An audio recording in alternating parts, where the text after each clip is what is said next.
여러분 1월 마지막 주일과 그리고 2월 첫째 주일에 임직자 피택 공동회의가 있습니다. 여러분 교회 안에서의 직분이란 뭐겠습니까? 높은 자리? 아니면 명예로운 어떤 명예를 차지하는 자리? 이런 건가요? 아니죠. 사실 교회 안에서의 직분이라는 것은 교회 안에서 가장 낮은 자리에 있는 사람을 말합니다. 정말 낮은 자리에서 겸손히 섬기는 사람, 이 사람이 바로 직분자인 것입니다. 직분자라고 하면 보통 우리가 집사라고 말하는데, 집사라는 말은 본래 의미가 봉사자라는 말입니다. 그래서 헬라어로 디아코노스라고 말하는 이 집사를 성경에서 보면은 3번은 집사라고 번역을 했는데 나머지는 모두 다 섬기는 사람, 하인, 수종자, 일꾼 이렇게 번역을 해놨어요. 왜 이걸 다 집사라고 번역을 안 하고 왜 이렇게 번역을 해놨을까? 섬기는 자, 수종자, 하인, 일꾼이라고 번역을 했을까? 그 이유는 바로 이 말 자체가, 직분자라는 말 자체가 집사라는 말보다는 더 의미를 그 본래 의미에 더 충실하기 때문에 그냥 섬기는 사람, 일꾼, 수종자, 하인 이런 의미로 번역을 했을 것입니다. 그러므로 어떤 직분을 받은 사람이라고 하면은 신앙생활을 처음 하는 사람보다는 훨씬 더 잘 섬기는 사람이어야 됩니다. 직분을 받은 사람이라면은 훨씬 더 겸손한 사람이구나라고 우리가 생각을 해야 돼요. 그러니까 직분을 받았다면은 더 낮은 곳에서 겸손히 섬기는 사람, 그 사람이 바로 직분자인 것입니다. 교회 안에 보면은 여러 사람들이 함께 신앙생활을 합니다. 다양한 사람들이 함께 공동체를 이루어서 신앙생활을 하고 있는데, 우리가 다른 사람들을 어떻게 대하고 어떻게 섬겨야 되겠습니까? 오늘 사도 바울이 로마 교회에 보낸 이 로마서 이 편지를 보면서 성숙한 성도, 성숙한 공동체라면은 어떻게 다른 사람을 섬기고 어떻게 대해야 되는지를 함께 나누고자 합니다. 사도 바울은 먼저 이렇게 말을 해요. 믿음이 강한 사람이 믿음이 약한 자를 받아들이라 라고 권면을 합니다. 1절에 나오죠. 믿음이 연약한 자를 너희가 받되 그의 의견을 비판하지 말라. 그러면서 연약한 자들의 의견을 비판하지 말라는 거예요. 여러분, 여기서 믿음이 강한 자는 누구고 믿음이 약한 자는 누구를 말할까요? 2절에 보면은 그 사람이 이렇게 말합니다. 어떤 사람은 모든 것을 먹을 만한 믿음이 있고 믿음이 연약한 자는 채소만 먹느니라. 믿음이 강한 사람은 모든 걸 다 먹는다는 거예요. 그런데 믿음이 약한 사람은 그런 모든 걸 다 먹지 않고 채소만 먹는다는 겁니다. 로마 교회 안에는요, 율법 준수에 관해서 두 그룹으로 나눠져 있었어요. 로마 교회가 어떻게 세워졌죠? 아마도 오순절 절기를 지키기 위해서 예루살렘으로 갔던 사람들이 그곳에서 오순절날 성령이 강림하실 때 그 가운데 있었든지 그 가운데서 복음을 전해 들었든지 사람들이 성령 충만해서 예루살렘 교회가 탄생하는 것을 본 거예요. 그리고 나서 그 사람들이 다시 로마로 돌아가서 그곳에서 교회를 세웠던 것입니다. 그래서 사도 바울이 세계 선교를 하기 전에 이미 로마 교회는 세워져 있었어요. 그런데 주후 49년에 로마의 황제였던 클라우디우스가 모든 유대인들 추방령을 내렸어요. 그래서 로마에서 다 나가라고 추방령을 내려서 그곳에 있던 유대인들이 로마를 떠나서 주변의 각 나라로 들어가게 됐습니다. 그리고 주후 54년에 그 클라우디우스 황제가 죽게 되면서 황제가 내렸던 칙령이 이제 무효화되고 로마를 떠났던 많은 유대인들이 다시 로마로 들어가게 됩니다. 사도 바울이 이 로마서를 썼을 당시가 주후 57년경인데 아마 그때 많은 유대인들이 이미 돌아와서 로마 교회 안에서 신앙생활을 하고 있었을 것입니다. 그걸 어떻게 알죠? 로마서 16장 마지막에 보면은 사도 바울이 이제 로마에 있는 성도들에게 문안 인사를 하는데 많은 성도들의 이름을 하나하나 불러가면서 문안을 하는 거예요. 그렇게 할 수 있는 이유가 뭐죠? 바로 사도 바울이 고린도 지역에 갔을 때 그곳에서 만났던 로마에서 추방되어서 흩어져 있던 성도들을 만나서 그들과 교제하다가 그들이 다시 본국으로 로마로 들어갔었기 때문에 그곳 로마 안에 있는 성도들에게 문안 인사를 하는 거예요. 그렇다면은 누가 믿음이 강한 자고 누가 믿음이 약한 자일까요? 아마 사도 바울을 만나서 복음을 전해 들었던 사람들, 가령 브리스길라와 아굴라 부부 같은 경우는 에베소에 같이 갔다가 다시 로마로 들어가게 됩니다. 이런 사람들은 유대인이지만은 그래도 율법에서 자유하는 은혜의 복음을 전해 들었던 사람들입니다. 그래서 율법에 대해서 자유한 사람들이었을 거예요. 그리고 그들로부터 가르침을 받았던 많은 로마인들, 이방인 그리스도인 같은 경우는 율법에 얽매이지 않았기 때문에 쉽게 율법에서 자유한 신앙을 할 수 있었을 겁니다. 근데 오히려 율법하에서 교육을 받고 자라왔던 유대인 그리스도인, 이런 사람들은 율법으로부터 자유하기가 쉽지 않았을 거예요. 어려서부터 율법의 규율의 가르침을 받아서 그렇게 늘 생활했던 그 삶이 있기 때문에 율법에서 벗어나는 것을 아주 죄악으로 여길 수 있는 것입니다. 그래서 사도 바울이 지금 말하고 있는 연약한 자들은 누구냐 하면은 바로 유대인 그리스도인이라고 할 수 있습니다. 그러니까 여기서 모든 것을 다 먹을 수 있는 사람은 어떤 사람이겠습니까? 바로 율법의 규정에서 자유한 사람들, 이방인들 가운데 그리스도인이 된 성도들은 먹는 문제에 대해서는 그렇게 연연해 하지 않을 거예요. 예를 들면은 율법 규정에 매여 있는 사람들은요, 율법 규정대로 도살된 고기만을 먹었어요. 만약에 규정대로 도살이 안 되면 그런 고기는 손도 대지 않는 겁니다. 율법 규정에 의해서 먹어야 될 음식과 먹지 말아야 될 음식이 명확하게 구분이 되어 있었습니다. 그래서 유대인들 같은 경우는 먹어도 되는 것은 다 코셔라고 했어요. 그래서 그 코셔만 그들은 먹을 수 있었습니다. 예를 들어서 채소나 과일은 코셔예요. 먹을 수 있는 정결한 음식입니다. 물고기 같은 경우는 어떻게 구분할까요? 물고기는 지느러미랑 비늘이 있는 거는 먹을 수 있는 코셔예요. 물고기 가운데 뭐 연어나 도미나 조기 이런 거는 비늘도 있고 지느러미도 있잖아요. 그거는 먹을 수 있는 코셔입니다. 근데 물고기 가운데 뭐 상어나 고래나 뭐 미꾸라지 이런 것들은 어떻죠? 지느러미는 다 있어요. 그런데 비늘이 없으니까 이건 코셔가 아닙니다. 오징어, 낙지는 말할 것도 없죠. 비늘도 없고 지느러미도 없는 거니까 먹어서는 안 됩니다. 새 종류는 어떨까요? 새 종류는 대부분이 코셔인데 이제 뭐 닭이나 오리, 칠면조 이건 다 코셔입니다. 근데 뭐 야생 조류라든가 맹금류, 독수리, 부엉이 뭐 이런 거는 다 먹을 수 없는 것들이에요. 가축 종류는 어떨까요? 어떤 게 코셔죠? 되새김질을 하고 굽이 갈라져 있는 겁니다. 대표적인 게 이제 소 같은 거, 되새김질하죠. 굽도 갈라져 있습니다. 이런 거는 먹어도 되는 코셔예요. 그런데 말이나 낙타는 새김질은 하는데 굽이 갈라져 있지는 않습니다.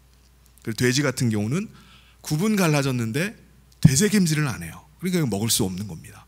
유대인들은 돼지고기를 먹지는 않습니다.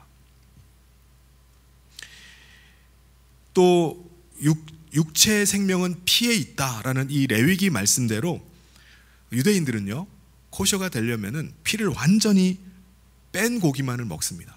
그래서 고기를 잡을 때도 코셔에 의하면은 이제 피를 먼저 빼야 되는 거예요. 피를 다 뺀 다음에 먹었는데 혹시 또 고기에 피가 남아 있을 수도 있으니까 그 피를 빼기 위해서 고기에다가 소금을 치거나 불에다가 구워가지고 그 고기를 먹었습니다. 더군다나 과거 이방 나라들마다 우상을 섬기는 신전들이 있습니다. 그 신전에 제사가 드려지는데 그때 바쳐진 고기들이 시장으로 나와가지고 거기 유통되는 경우가 있어요. 이런 우상에게 바쳐진 고기도 먹어서는 안 됩니다. 그래서 믿음이 연약한 자들이라고 말하는 사람들, 그러니까 율법 규정에 매여 있는 유대인 그리스도인들은 그런 시장에 나온 아무 고기나 먹질 않는 거예요. 혹시나 내가 잘못 샀다가 우상에게 바쳐진 제물로 쓰였던 고기를 사버리면 안 되잖아요.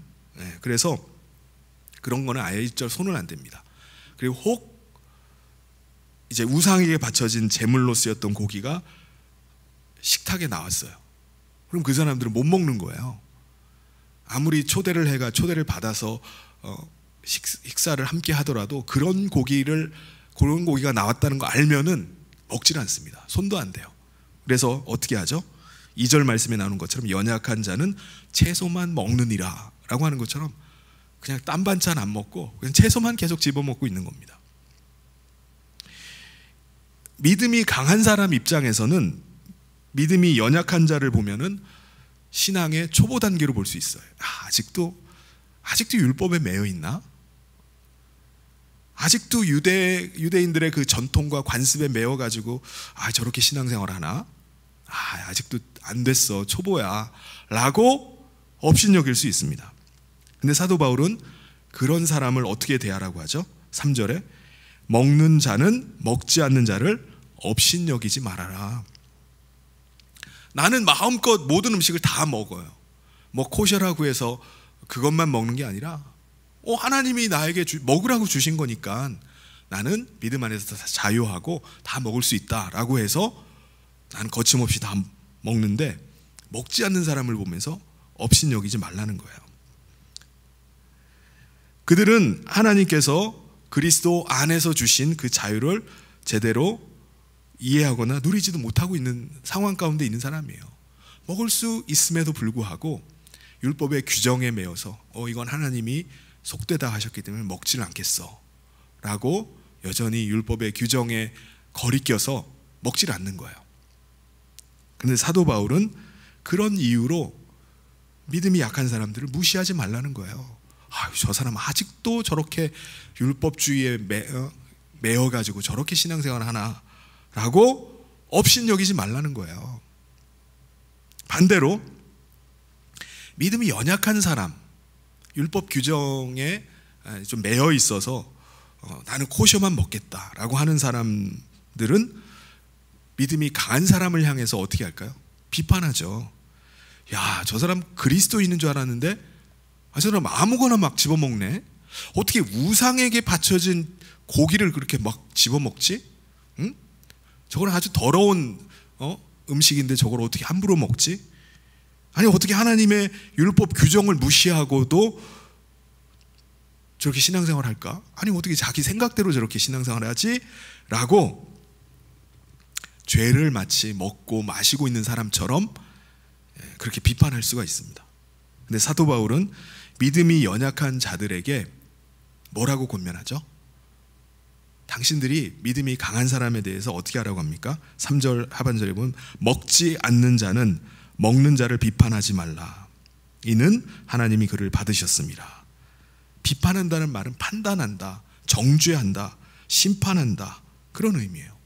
그러니까 너가 그냥 아무 고기나 다 먹는 사람을 정죄하고 심판하지 말라는 거예요. 왜 비판하지 말라고 하죠? 하나님께서 그를 받으셨기 때문이라는 겁니다. 여기서 그는 누구를 말하는 겁니까? 믿음이 강한 사람, 아무거나 막 먹는 사람, 감사함으로 그냥 다 받아 먹는 사람, 이런 사람을 말하는 겁니다. 근데 넓은 의미에서 보면은 믿음이 강한 자뿐만 아니라 약한 자도 다 포함하는 말입니다. 하나님이 믿음이 약한 자도 받아주셨고 믿음이 강한 자도 받아주셨습니다. 그러니까 내 눈에는 저 사람이 너무 자유주의자처럼 보인다 할지라도, 아니 내 눈에는 저 사람이 너무 율법주의자처럼 보인다 할지라도 중요한 거는 하나님이 그를 받아주셨다는 거예요. 내가 보기에 저 사람이 어떻든지 그게 중요한 게 아니라 하나님이 받아주신 사람이라는 겁니다. 오늘 우리 그리스도인도 다양한 신앙의 모습이 나타나요. 신앙의 양식이 나타납니다. 교단에 따라서도 그래요. 여러분, 교단마다 신앙의 색깔이 조금씩 다 다릅니다. 뭘 보면 알죠? 교리적인 것도 차이가 있지만은 기도하는 것이나 예배하는 모습만 봐도 교단마다 분위기가 달라요. 순복음 교회에 가서 제가 설교를 하는데 성도들이 제가 무슨 말 한마디만 하면 아멘! 깜짝 놀랐어요. 말만 하면 그냥 얼마나 아멘 아멘 하는지 모릅니다.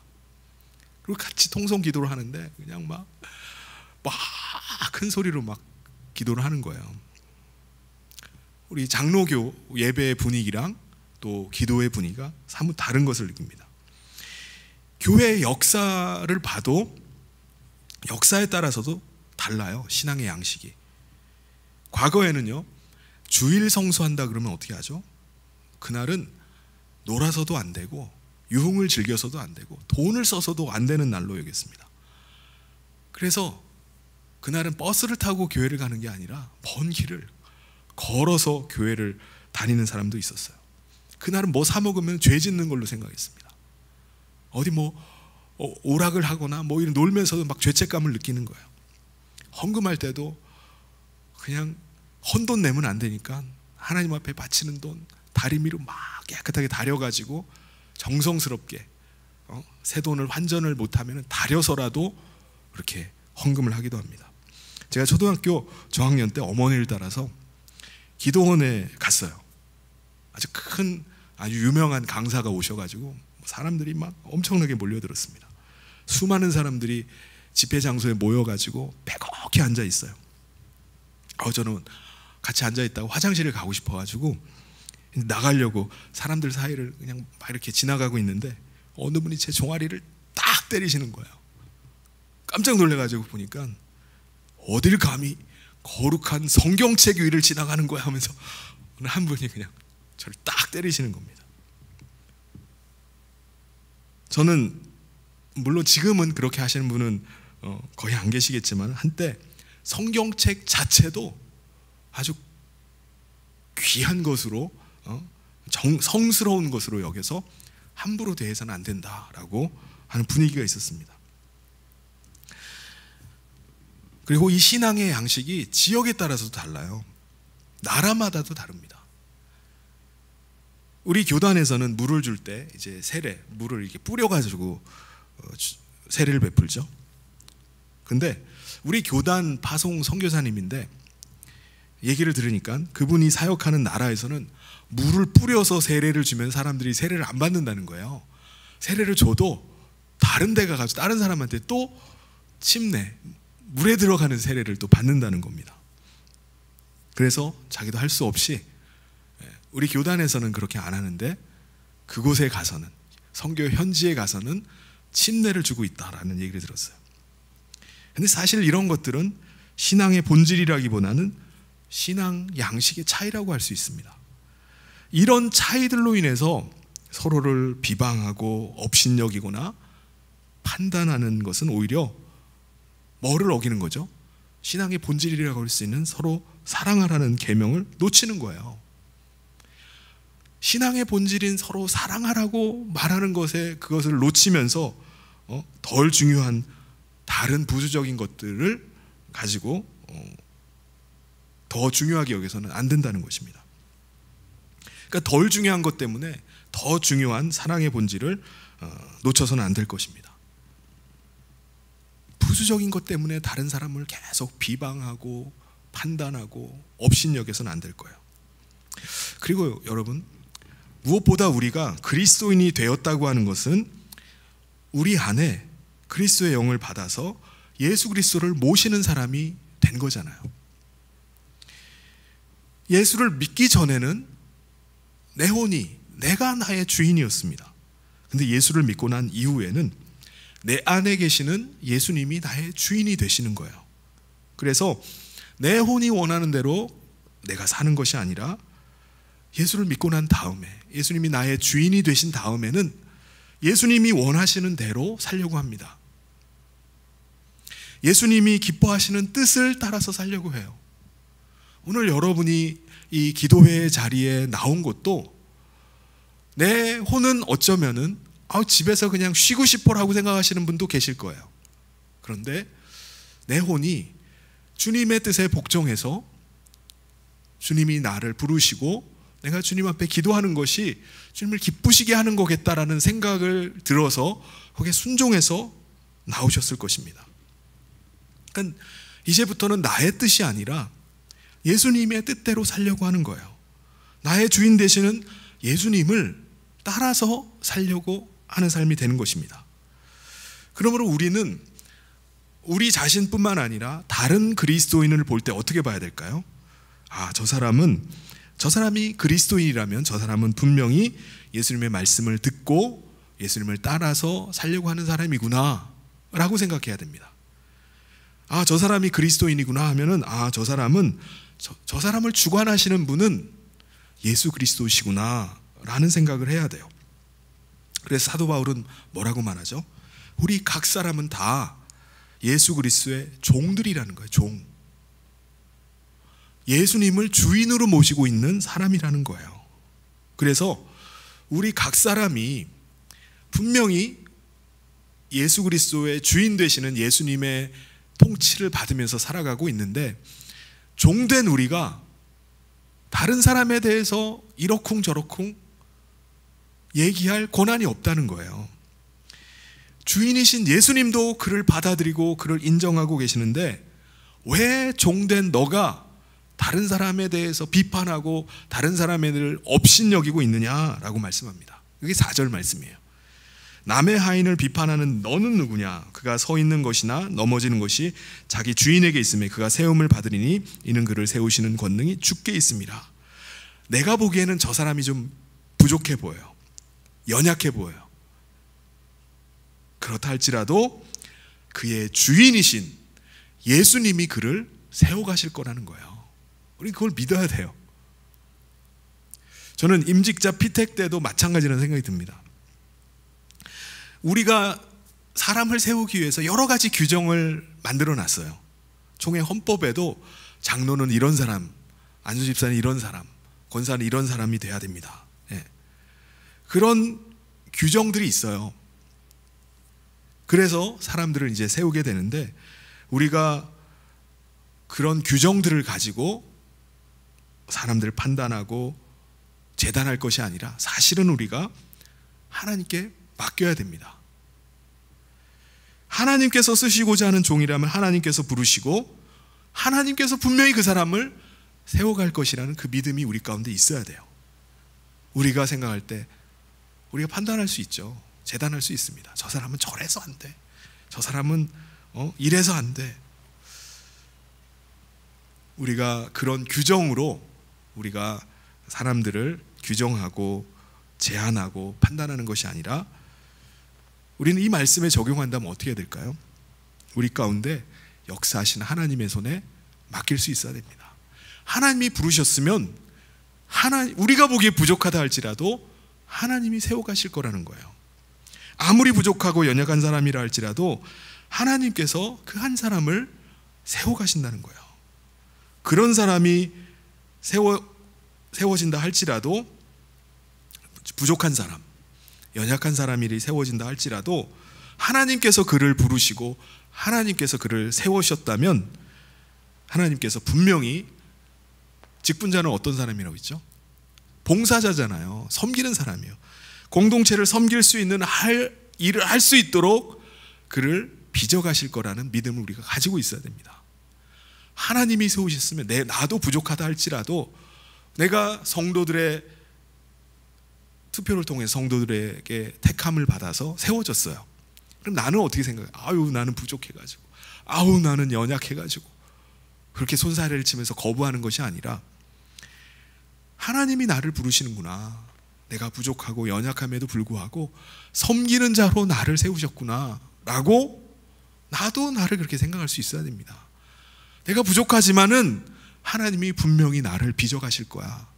하나님이 쓰기에 합당한 자로 하나님이 나를 세워가실 것을 믿고 믿음으로 순종할 수 있어야 됩니다. 믿음이 약한 자들은 날 규정에도 매일 수 있어요. 예를 들면은 유대인들 같은 경우는 안식일을 철저히 지킵니다. 초하룻날 중요해요. 6월절 너무 중요한 절기입니다. 이런 절기들, 다른 날보다 이날은 정말 중요한 날이라고 여겼어요. 근데 믿음이 강한 사람들은 어떻게 하죠? 어떻게 그날만 중요해? 모든 날이 중요한 날이지. 하나님께서 모든 특정한 날만이 아니라 모든 날들을 나에게 허락하시는 것은 그 날이 나에게 너무나 귀한 날이야. 그래서 그 날을 정말 귀하게 여기고 그 날을 거룩하게 보내는 거, 이게 더 중요한 게 아닌가라고 생각할 수 있습니다. 사도 바울은 그런 거에 대해서 귀한 아주 놀라운 권면을 합니다. 5절에 보면 어떤 사람은 이 날을 저날보다 낮게 여기고 어떤 사람은 모든 날을 갖게 여기나니 각각 자기 마음으로 확정할지니라. 뭐라고요? 강한 자나 약한 자나 자기 생각에 확신을 가지고 하라는 거예요. 아니 그렇게 되면 다 각자 원하는 대로 하면 어떻게 해? 그럼 어떻게 되나? 라고 생각할 수 있습니다. 사도 바울은 왜 이런 권면을 할까요? 우리 그리스도인은 어떤 것을 선택하든지 그 기준은 다 주님을 위한 것이라는 거예요. 그렇기 때문에 각자 확신을 가지고 하라는 겁니다. 그러니까 믿음이 강한 자나 약한 자나 둘 다 주님을 위해서 한다 그러면은 문제될 게 없다는 거예요. 6절에 나를 중히 여기는 자도 주를 위하여 중히 여기고 먹는 자도 주를 위하여 먹으니 이는 하나님께 감사하며 먹지 않는 자도 주를 위하여 먹지 아니하며 하나님께 감사하느니라. 먹는 문제를 가지고도 먹는 것도 하나님이 다 이런 맛있는 걸 주셨으니 감사하다고 먹는 사람이 있고, 먹지 않는 자도 내가 주님을 위해서 먹지 않겠다. 가령 이것 때문에 시험 드는 사람이 있으면 내가 그 사람을 위해서 내가 먹지 않겠다. 사도 바울은 그랬잖아요. 평생 고기 먹지 않겠습니다 라고 할 정도였어요. 그러면서 감사함으로 먹는 거예요. 채소만 계속 먹어도 감사함으로 채소만 먹는 겁니다. 어떤 특정한 날을 중시하는 것도 주님을 위해서 그렇게 하고, 모든 날을 다 중요한 거 아니냐라고 생각하는 사람도 다 주님을 위해서 하는 거예요. 먹는 문제를 가지고도 마찬가지예요. 내가 무엇을 먹어도 감사함으로 먹고 내가 뭘 먹지 않는 것도 감사함으로 먹지 않는 거예요. 여러분, 이게 완전히 상반된 것 같지만 주님을 위해서라면 주님 앞에서는 얼마든지 같이 병존할 수가 있습니다. 그래서 사도 바울은 핵심이 뭐죠? 주님을 위해서 하라는 거예요. 모든 기준을 주님을 위해서 한다 그러면 문제될 것이 없다는 것입니다. 우리가 참 그리스도인이라면 누구를 주인으로 모시죠? 예수님을 주인으로 모시고 살아가는 사람입니다. 이제는 나를 위해서, 내 자신을 위해서 사는 것이 아니라 주님을 위해서 살고 주님을 위해서 죽는 사람이 된 거예요. 그래서 오직 주님을 위해서 살고 주님을 위해서 죽는 자가 된 것이 바로 참 그리스도인입니다. 그래서 7절 8절에 우리 중에 누구든지 자기를 위해 사는 자가 없고 자기를 위해 죽는 자도 없도다. 우리가 살아도 주를 위해 살고 죽어도 주를 위하여 죽나니 그러므로 사나 죽으나 우리가 주의 것이로다. 할렐루야. 이 고백이 우리의 고백이 돼야 됩니다. 어떻게 이렇게 할 수 있죠? 나는 예수님의 소유가 되었음을 믿을 때 가능한 거예요. 나는 내 것이 아니라 예수님의 것이다라고 믿는 거예요. 예수님께서 당신의 피로 값주고 나를 사셔서 나는 예수님의 소유가 되었다라고 믿는 거예요. 9절에 이를 위하여 그리스도께서 죽었다가 다시 살아나셨으니 곧 죽은 자와 산 자의 주가 되려 하심이라. 그래서 내가 살든지 죽든지 다 주님의 것이 된 것입니다. 그러므로 우리는 나와 다른 사람, 나와 신앙의 수준이 다른 사람이라 할지라도 우리는 용납하고 받아들일 수 있어야 돼요. 물론 이게 쉽지 않습니다. 그런데 신앙이 성숙한 사람이라면, 성숙한 공동체라면요, 믿음이 강하건 연약하건 그 사람을 용납하고 받아들일 수 있어야 됩니다. 신앙이 성숙한 사람이란 어떤 사람일까요? 나도 하나님의 심판대 앞에 설 사람이란 것을 생각하는 사람이에요. 이게 성숙한 사람입니다. 10절부터 12절에 내가 어찌하여 내 형제를 비판하느냐, 어찌하여 내 형제를 업신여기느냐, 우리가 다 하나님의 심판대 앞에 서리라. 기록되었을 때 주께서 이르시되 내가 살았노니 모든 무릎이 내게 꿇을 것이요 모든 혀가 하나님께 자백하리라 하였느니라. 이러므로 우리 각 사람이 자기 일을 하나님께 직고하리라. 저와 여러분은 다 하나님 앞에 심판대 앞에 서게 됩니다. 그때 우리는 우리 자신의 일들을 하나님 앞에 정산받아야 될 때가 와요. 그때 내가 약한 자를 업신여기거나 강한 자를 비판했던 것들, 거기에 대한 책임을 우리가 주님 앞에 고백해야 될 때가 있을 것입니다. 책임을 지어야 될 날이 오게 될 거예요. 그래서 우리 스스로 하나님이 되어서 다른 사람을 심판하고 정죄하고 판단할 것이 아니라 우리 자신보다 다른 사람을 낮게 여길 수 있어야 됩니다. 겸손히 섬겨야 돼요. 그게 성숙한 공동체고 성숙한 성도의 모습입니다. 서로 비슷비슷한 사람들끼리 서로 시기하고 질투하고 서로 경쟁하고 업신여기고 판단하는 것이 아니라 다른 사람의 연약함들을 용납하고 서로 격려하고 세워주고 다른 사람을 나보다 낮게 여기면서 다른 사람에게 겸손히 배우려고 하는 것, 그것이 바로 성숙한 사람입니다. 성숙한 사람이 다른 사람을 사랑할 수 있어요. 어린아이는요 늘 사랑만을 원해요. 어린아이가 엄마 사랑해요라고 하는 말이 사랑하는 게 아닙니다. 사랑은요 성숙한 사람이 하는 거예요. 그래서 어린아이가 사랑만을 받다가 어른이 되면, 성숙한 사람이 되면 그때 엄마를 사랑하는 거예요. 그게 사랑입니다. 성숙한 사람이 바로 다른 사람을 사랑하고 섬길 수가 있습니다. 우리 교회가 그렇게 될 때 바로 예수님 안에서 하나 되는 공동체가 될 줄 믿습니다. 서로가 겸손히 섬기고 서로가 사랑하는 일꾼들이 있는 공동체. 사랑하는 성도 여러분, 저는 이번 임직자 피택 공동의회가 그런 성숙한 일꾼들이 세워지고 우리 교회가 그런 성숙한 공동체가 되는 은혜의 공동의회가 되기를 소원합니다.